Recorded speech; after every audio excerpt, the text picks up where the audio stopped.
A gut-wrenching loss for the Cardinals on Thursday, a rough first start for newcomer Erick Fedde on Friday, a come-from-behind gifted win on Saturday, but then we get a Michaelis mini meltdown on Sunday Night Baseball. It's safe to say the boys did not have a good time in Chicago, and my gosh, we had to hear that stupid song way too much.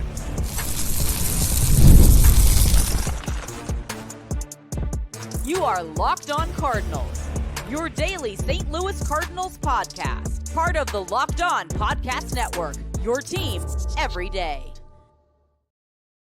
Hey there, Cardinals fans. I'm JD Hafford, and I'm a national radio sports anchor, born and raised in the Lou, and a lifetime Cardinals fan, and I'm your host for Locked On Cardinals, part of the Locked On Podcast Network, covering your team every day. You can follow me on Twitter X at JD Sports Radio. You can follow the podcast at LO_Cardinals. I do want to thank those of you who make Locked On Cardinals your first listen every day. We're free and available wherever you get your podcasts. We're also on YouTube. Make sure you like, subscribe, and comment. Hit that notification button so you know when new episodes are posted, because this is a show serving Cardinal Nation and giving the best fans in baseball all of the info about the birds on the bat. Today's episode is brought to you by Game Time. Download the Game Time app, create an account, and use code LOCKEDONMLB for $20 off your first purchase. Terms apply. So, had a lot of outside of work things to do over the last couple of days. So we're a little behind on what has happened with the series in Chicago. We had a couple of day games on Thursday and Friday, and then we had the whole weekend. So we got to play catch up a little bit here. Okay. So I do apologize, but life gets in the way sometimes. So let's go back and start with what's going on with the Cardinals on Thursday and Friday. Things were going so well leading into the series in Chicago, right? The Cardinals had just won 2 in a row over the Rangers, the defending World Series champions. The offense was crushing the ball. Their top pitcher, Sonny Gray, had a nice game on Friday. The bullpen was rested, and Helsley was on to make the save to give the Cardinals a 3-game winning streak. Everything was great. And then the wheels came off for Helsley, who, after getting the first out, allowed a home run to Cody Bellinger. Then with 2 outs, Nico Hoerner singles, steals second. He scores the game-tying run on a double by Dansby Swanson, who was down to his last strike at one point. Again, the Cardinals can't throw anybody out on the base paths hardly ever, and it's killing them with these guys stretching what are just singles. They become doubles right away and sometimes even triples. Then the legendary Mike Tauchman, who beat the hell out of the Cardinals this weekend, came up as a pinch hitter, and his double down the left field line completes the 3-run rally that gave the Cubs the victory and just ripped the hearts and souls out of the Cardinal fans across the nation. To say that this was unexpected is a little bit of an understatement. This was the first loss of the season for the Cardinals when they were leading going into the 9th inning. It's not like this is something that's happened very often. They had been 48-0 in those games. So for the people on the internet saying that the team should have traded Ryan Helsley, that he isn't really that good, please show yourself out. Ryan Helsley is a very good closer. Sure, things get a little interesting from time to time, but nobody's perfect. You know, Helsley for sure, though, has had his issues with the Cubs so far this year. That we cannot deny. So if you want to say he's not that great against the Cubs, you'd be correct, because the numbers have not been fantastic, although he's had saves against Chicago this year. On the good side, he's got 5 of them, 5 saves this year against the Cubs, but it hasn't been easy. It's been very difficult for most of them. In 5 2/3 innings so far this year, Helsley has allowed 6 runs on 12 hits, including 2 home runs against the Cubs. By far the most hits and runs given up against any team this year. The next highest hit total against him is 4 by the Braves and the Dodgers. Now, he has faced the Cubs 6 times now. I believe it's 7 times now, because he ended up facing them on Saturday. So 7 times now. But leading up to where we were on Thursday at the time of when that game went down, he'd only faced him 6 times. And you know how it is when you see a pitcher more, you're going to pick up on what he throws even more. You're likely to have more success against him. But the Cubs have been ripping him since day one. It's not like it just started happening in these last couple times that he's faced Chicago. They've been hitting him the entire time. Remember, they were always swinging at that first pitch fastball of Helsley's. And so you saw it in that game when it was happening. He was like, all right, we got to switch this up because they're just teeing off on the straight stuff right away. Friday, or Thursday, he's throwing a lot of breaking pitches instead. And that didn't work out so well either. It was a curveball that Cody Bellinger hit out for the home run to make it 4-3. It was all sliders to Dansby Swanson, 5 in a row before he doubled to tie things up. Tauchman hit a fastball, but everything they hit was up in the zone on Thursday. All of it. And it's not like Helsley has issues at Wrigley. That wasn't the case either. You know, people are going to say, well, maybe he has trouble pitching at Wrigley. No, he had a lot of run there in his last 7 appearances. I know you don't want to hear this, and I know it's like a very Cardinal thing to say and a very, very John Mozeliak type of thing to say here, but just a bad night. It was a bad night for Helsley because he came back on Saturday and looked normal. So just a bad night. It happens. It does happen. Every closer at one time or another is going to blow a save. The idea that Helsley is all of a sudden a terrible closer and is not good, that's silly. That's freaking silly. 33 of 36 in save opportunities. Again, coming out of Thursday's game. So sure, they weren't always clean outings, but the guy is one of the best in the league. That's something you really can't deny. The Cubs definitely aren't intimidated by him, though, in any way, shape, or form, so they'll have to figure something out there moving forward when Helsley faces them, although they don't have to face them anymore this year. The series is over after Sunday night's games, but Nico Horner, Swanson, Tauchman, that trio loves hitting against Helsley. After the game on Thursday, they were a combined 12 of 20 against them, so that's just bonkers that they hit that well against Ryan Helsley, because nobody really does. Another bummer about that game is that it wasted a very nice outing by Sonny Gray, who went 7 innings, struck out 9, gave up just 2 runs. It was his best start in quite a while. He was very un-Sonny-like in the month of July with an ERA of 6.75 in 4 starts. I've had to do a lot of sticking up for Sonny Gray recently due to his poor July. When things aren't going well, the trolls, as some people call them, they come out. I don't necessarily think they're trolls. I think they're more just when there's a chance to, okay, maybe they're trolls. Because when there's a chance to say something negative, all of a sudden that's when they come out. They're like, hey, and then they just destroy the Cardinals, which is your right to do that. And that's fine. You can be that way. If that's the type of fan you want to be, go for it. Go for it. No problem there. But, he's still, in my opinion, the best starting pitcher the Cardinals have. And they're going to need him to be more like he was on Thursday if they're going to get back into this playoff chase. They didn't do themselves any favors the rest of this weekend, really. Friday night didn't help the cause specifically because, I should say Friday day, because it was a day game on Friday. But Erick Fedde made his debut with the team, and it was one bad inning that doomed the newest Cardinals. So I want to discuss his start next on Locked On Cardinals. Not sure if you're aware of this or not, but it gets hot and humid in St. Louis during the summer. No, really. I'm not making it up. It really, really does. You know how it is. You walk outside and you immediately go, and you feel like you need a shower again. It's gross. So it's important to stay hydrated for the summertime, specifically in places like St. Louis, where it gets very, very humid, so that you can enjoy your outdoor activities during the summer, like going to Cardinal baseball games even more. And that's where Liquid IV comes into play. You can get hydrated with electrolytes, essential vitamins, and clinically tested nutrients from the #1 powdered hydration brand in America. Liquid IV is more than just a drink. It's a science-backed way to hydrate better than you ever have before, and it's delicious. It's good. So many flavors to choose from. I like variety when it comes to these types of things, and they got a bunch to tantalize your taste buds, like tangerine, white peach, rainbow sherbet, cotton candy, or you can blast off with their iconic summer flavor of popsicle firecracker, which is a festive blend of citrus-fueled lemon, lime, tart cherry, and raspberry flavors. So good. So find all your favorite flavors on their website. It's liquidiv.com. If you haven't visited there before, you should do it now. Liquidiv.com. Tear, pour, live more. 1 stick plus 16 ounces of water hydrates better than water alone, with 3 times the electrolytes of the leading sports drink and 8 essential vitamins and nutrients. No more thirsty summers when you indulge in hydration with Liquid IV. Get 20% off your first order of Liquid IV when you go to liquidiv.com and use the code MLB at checkout. That's 20% off your first order when you shop Better Hydration today using promo code MLB at liquidiv.com.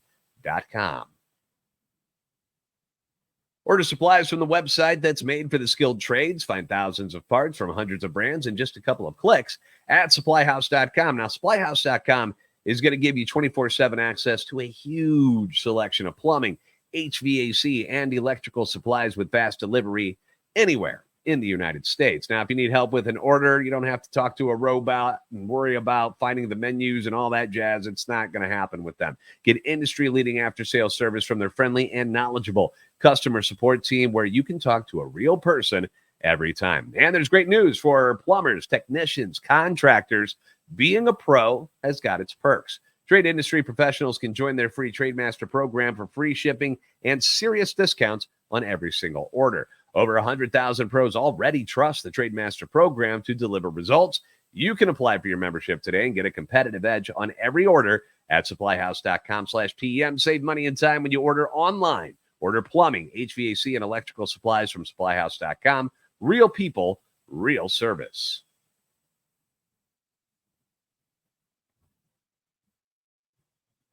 Are you watching Fox Sports or ESPN on your TV all day and have to turn it down because they keep shouting? Then make the switch to Locked On Sports today. It's a free 24/7 sports streaming channel program for you every day to bring you the biggest stories without all the screaming. Locked On Sports today brings you can't-miss analysis, opinions, and news, and it's streaming 24/7 on YouTube or the free Amazon Fire TV channels app, all part of the Locked On Podcast Network, your team every day.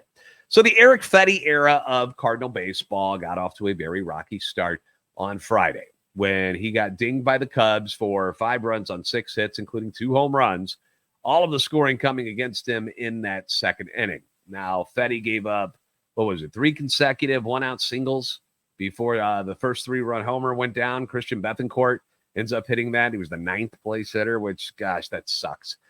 Like, if you're going to get burned, like, you'd expect it from guys who are in the heart of the order, but when the number 9 hitter comes up with something big like that, it really stings. He lined a home run into the basket in right field. Michael Busch also hits a home run. He had a good series against the Cardinals this weekend.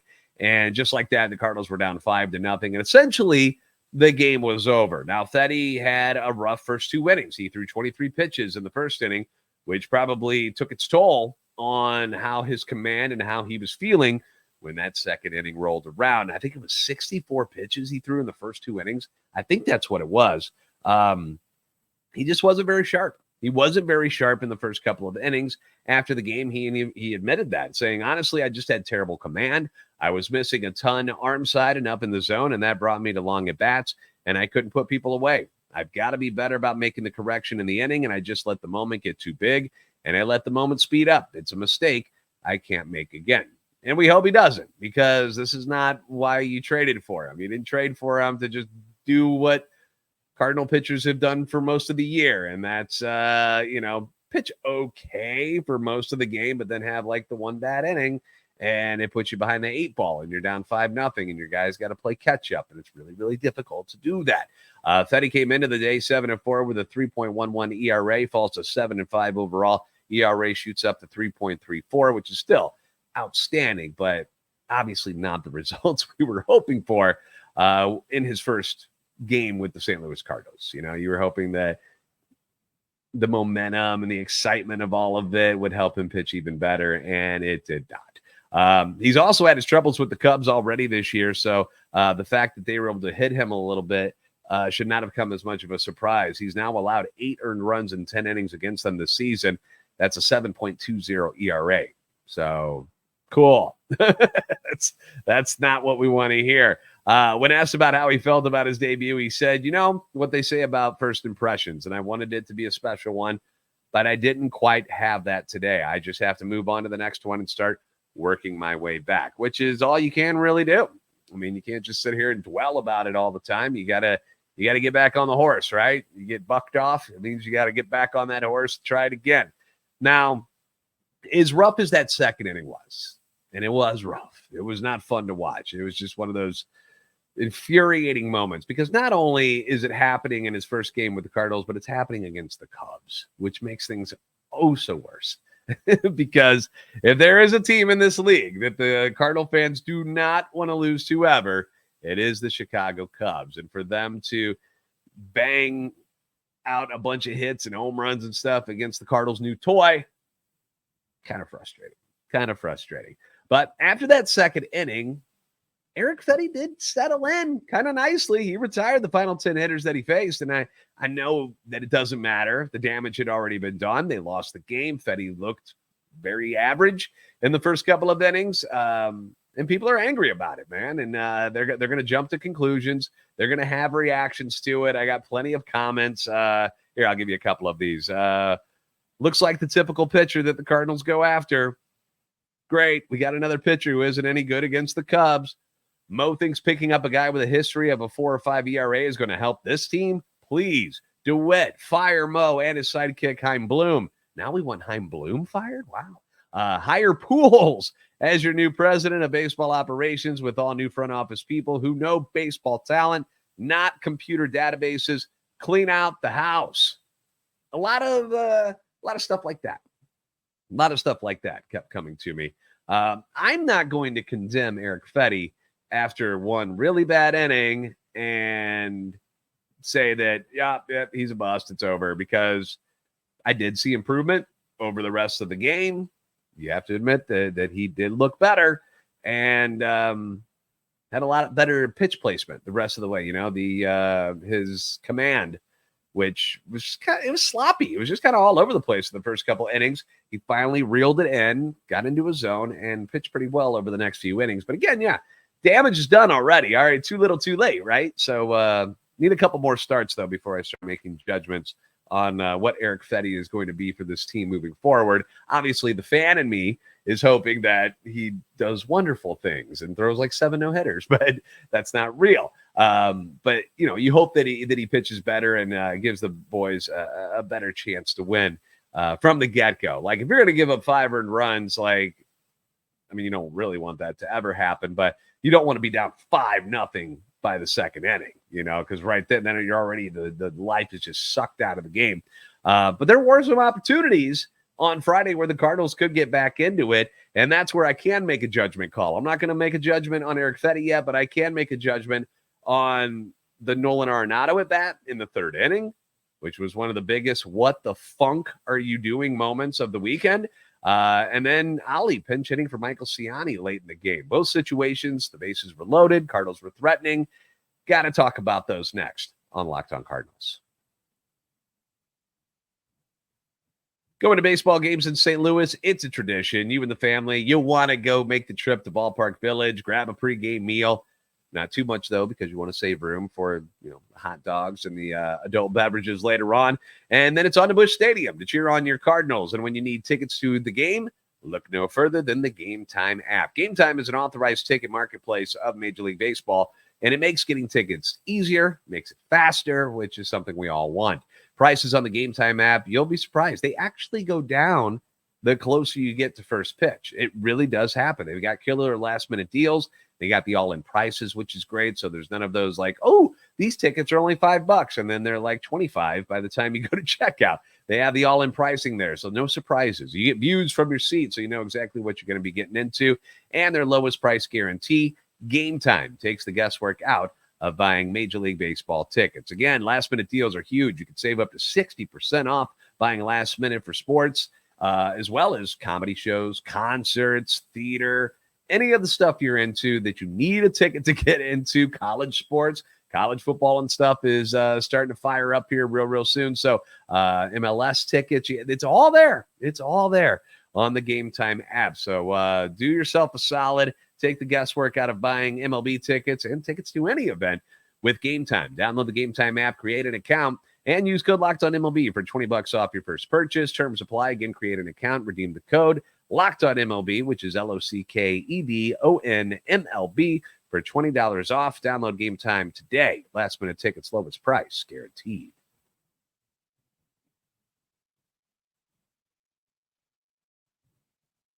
Thank you for making Locked On Cardinals your first listen today. For your second listen, enjoy the Locked On MLB podcast. My buddy and yours, Paul Sullivan, a.k.a. Sully, is your host, and he's here daily to provide national expertise with his trademark humor to help you get ready for the MLB playoffs here on the dog days of summer. Prepare for the Fall Classic with Sully, who has it all covered every single day on Locked On MLB which is available on YouTube or wherever you get your podcasts. It's part of the Locked On Podcast Network, your team every day. So in Friday's loss, there were two big moments where I was visibly upset watching the game. Two big moments for the Cardinals offense. I wasn't even that upset when Fedde was getting knocked around in the second inning. I was just kind of like, this isn't fun. But I was upset at these two moments, all right? And it has to do with the Cardinals offense. And obviously these moments didn't work out, or I wouldn't be so upset about them. But the first was in the third inning. So you've got Cubs starter Javier Assad. So we know that the pitch count for Erick Fedde, it was going up, and that was bad. Well, guess what? Same thing was going on with the Cubs starter Javier Assad. His pitch count was going up. He was struggling with his command as well. He gives up singles to Michael Ciani and Mason Wynn. This is in the third inning, by the way. Ends up walking Wilson Contreras on 7 pitches. He then walks Goldschmidt on 5, which actually brings in the first run of the game. Up next is Nolan Arenado. Assad goes 2-0 on Arenado. Neither pitch is anywhere near the strike zone. Not even close. Assad, at this moment, the pressure crashing in on him. Does not have a clue where this ball is going. The command is completely gone. He's drowning out there on the mound. And what do we always say about your opponent? If they're making mistakes and they're having problems, don't get in the way. Let them continue to screw it up. Don't do anything. Do nothing. Do less. These are the moments, this particular one, where it's 2-0, and this guy has walked the run in, and he's getting more and more wild. Like, it's not like he's just missing the strikes, like he's all over the place. This is one of those moments where you do not take the bat off your shoulder. You stand there. I mean, you look like you're going to swing, but you don't swing. You take a strike. You make him throw a strike before you do anything. This is Little League stuff we're talking about here. How many times do you hear the coaches make him come to you, make him throw you a strike? This is that moment in a major league game. Nolan Arenado is a 12-year vet. He's an 8-time All-Star. He's a 5-time Silver Slugger. Nobody should have to tell him that if the ball isn't in the exact spot, and it's got to be the perfect spot, it's got to be the perfect pitch. They call it tunneling. It's tunnel vision. Like, if it is not right there, and where's Nolan Arenado's sweet spot, right? Low and inside. Anything inside, inner half of the plate, loves it. If it's a fastball on the inside part of the plate, and you feel like that is where you can do the most damage, and to steal a word from Chip Carey, ambush the pitcher, then go for it. All right? Personally, I would rather have you stand there and take a strike, but if it's in that perfect spot, you're Nolan Arenado. All right? You can do what you do.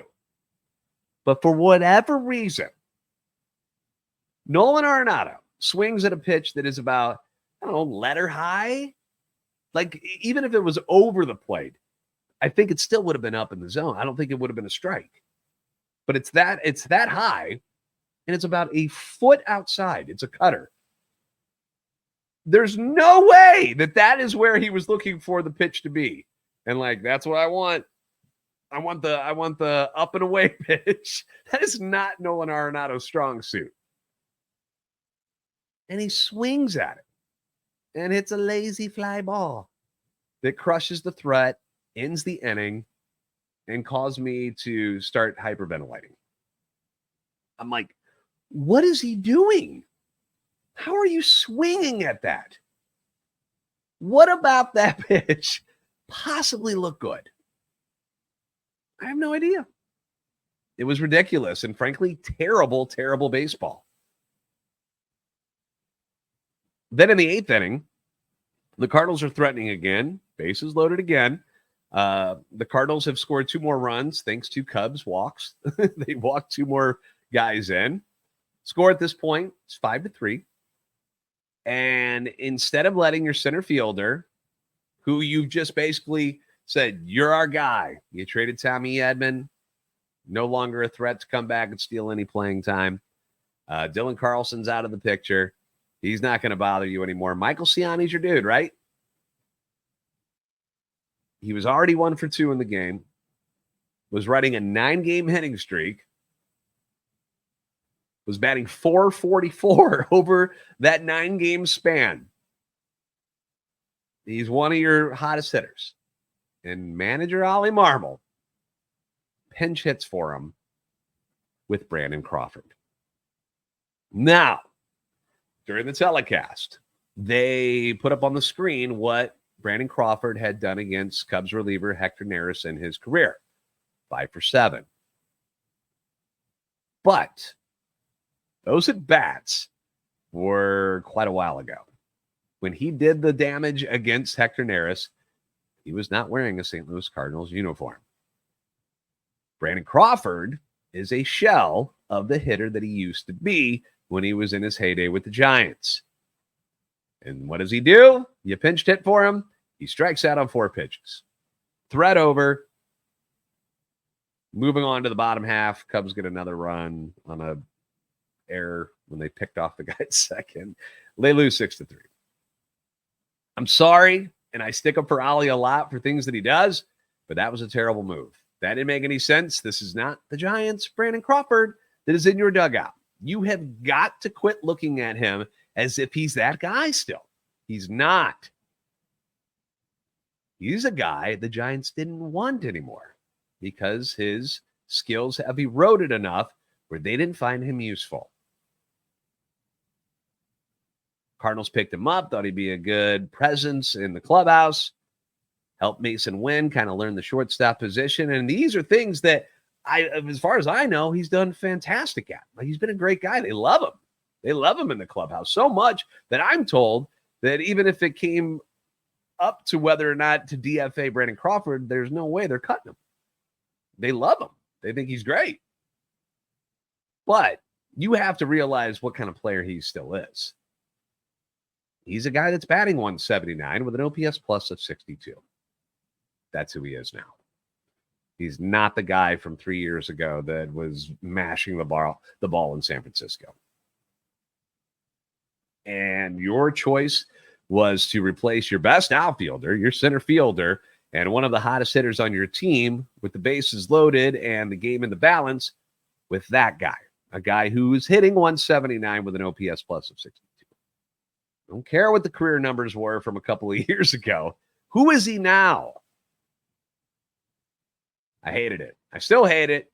And if I wasn't angry after the Helsley meltdown on Thursday, this game put me over the top with all of the crap that went on in it. Cardinals scored 3 times in that game, all of them walks by Cubs pitchers. They were 0 for 7 with runners in scoring position, 0 for 2 with the bases loaded. They drew those 3 walks, but then they let the pitchers off the hook. Strikeout, fly out by Arenado.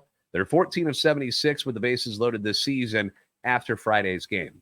That's a 184 average, 29th in the major leagues, ahead of only the White Sox, who have now lost 20 games in a row. That's how bad they've been. I'm not sure what happens, why their buttholes pucker up, and they can't perform in these moments, but the lack of clutch hitting has been an issue all year. Tommy Pham has done great since he's come over, but the lack of clutch hitting has been a problem all year long, and it showed up a lot in this series. Saturday was quite dramatic, obviously, as the Cardinals come from behind to win thanks to a lot of help from the Chicago Cubs defense, and then they lay a massive egg on Sunday Night Baseball. We're going to talk about those games in our next episode because we're out of time in this one. But thank you for making Locked On Cardinals your first listen every day. If you haven't already, please give us a follow on Twitter, X at @LO_Cardinals and at JD Sports Radio. Like, subscribe, and comment on YouTube. Help our channel and love for the Cardinals grow. You guys are the best fans in baseball for a reason, and I will see you next time on Locked On Cardinals.